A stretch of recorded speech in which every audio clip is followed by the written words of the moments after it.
Hello, everybody.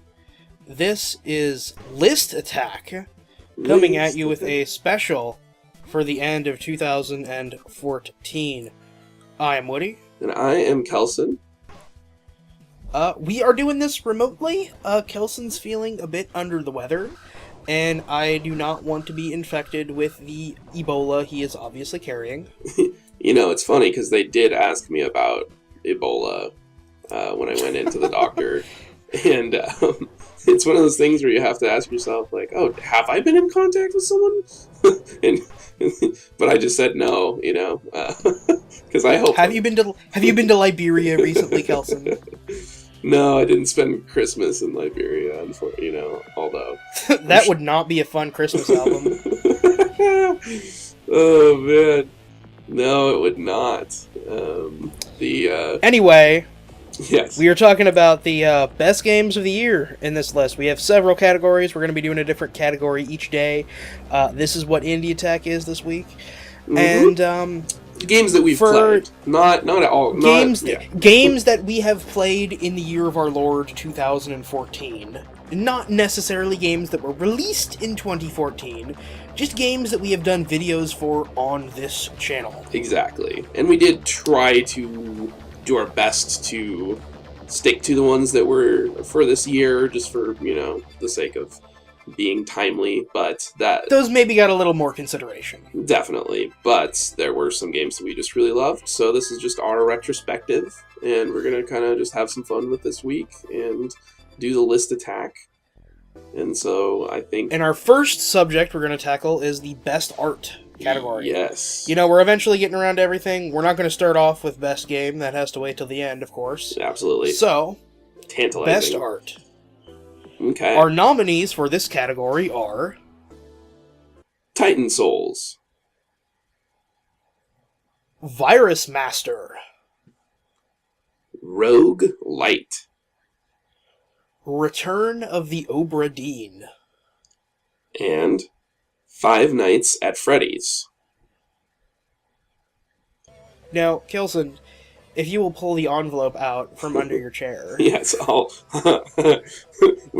This is truly a mystery to both of us. What is inside this envelope? Oh, wait a minute. No, it's not. So, all of these games were awesome in their own way, but there can be only one winner. And that is Five Nights at Freddy's. Pew, pew, pew, now, pew. So Five Nights at Freddy's is the winner on this one. And for me, this kind of came down to what did the thing most unique about all of these? And designing unique monsters for a horror setting is pretty tough. I think there's a big trend, especially in games, of, just make some kind of hey, it's like a normal human flesh person, except he's got a weird head, or something like that. Sure. Or, it's got pale skin and big hands. And Five Nights at Freddy's, with Freddy and the other, weird animatronic monster creatures, especially in Five Nights at Freddy's 2, where they get, the weird destroyed look for everything, and they get the double mouth going on. Yeah, totally. I think it created a really cool and unique monster, and I think it's probably one of the more unique horror creations I've seen in the last few years, not just in games, but in pretty much anything. These kind of, animatronic puppets have always been considered pretty creepy, and I haven't really seen much that's taken them to this purely of a horror route. Yeah. For using them as monsters. I completely agree, and I think you speak to a good point, and that is that there's a lot of sort of deconstructing that goes on in modern just art in general, and you see it in gaming, of course. And so, like you're saying, things like a Slender Man type thing, where it's more of this sort of it's an uncanny valley that brings out this spookiness to us, where it's sort of vaguely humanoid. I love the fact that the Five Nights at Freddy's characters, they're so designed, they're fleshed out, and there are monsters where not seeing them is a part of the scare, and I love that seeing these monsters is the scare, you know, and that's not And easy to do. all of the different ways in which you can see them is part of the scare too. You know, you'll see them standing off in the distance and it's two tiny little pinpricks of eyelight. Yeah. Or you see them, you know, roaring at you in front of the camera, or ripping your head off, or running down a hallway, and they manage to be really creepy in each one. Yes. And for someone who, you know, I consider myself a fan of horror, Me too. and so much of horror sucks. It's one of those genres, you know, 99% of this genre is terrible and makes really boring stuff. This is one of the few times in recent memory where I have been surprised and pleased with something that came out well.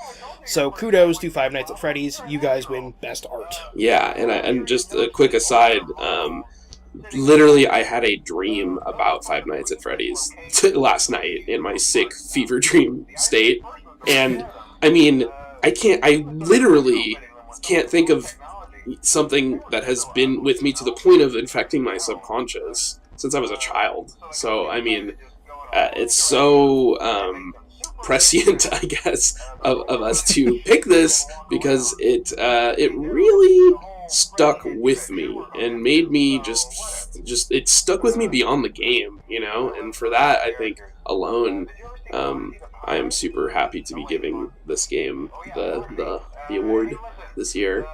And we do have each of us picked an honorable mention as well. Yes, so for each category, in addition to having our winner, we also have our own personal kind of honorable mentions that, you know, they get mentioned, it's maybe more for like a personal reason, or we didn't necessarily think they were up to snuff to win, but we still thought they were really good and deserved some kind of recognition. Yes. And for me, mine is the game Offworld, which I mentioned this when we were talking about it a bit. I really love airships, and boy does this have some good airship designs. It's a nice, colorful game.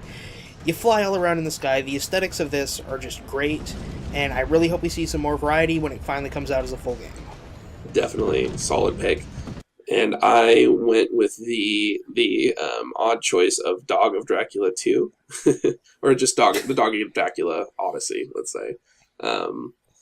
And I picked it because it's one of those games where just the visual style was just so plugged into the narrative, and like they took their time to come up with all these funky character designs, and it just really charmed the hell out of me. So I mean, it was sort of almost purposefully obtuse, but I still thought that it was really an effective part of what made that awesome little game so fun, and so I wanted to just give it a little bit of love with the honorable mention.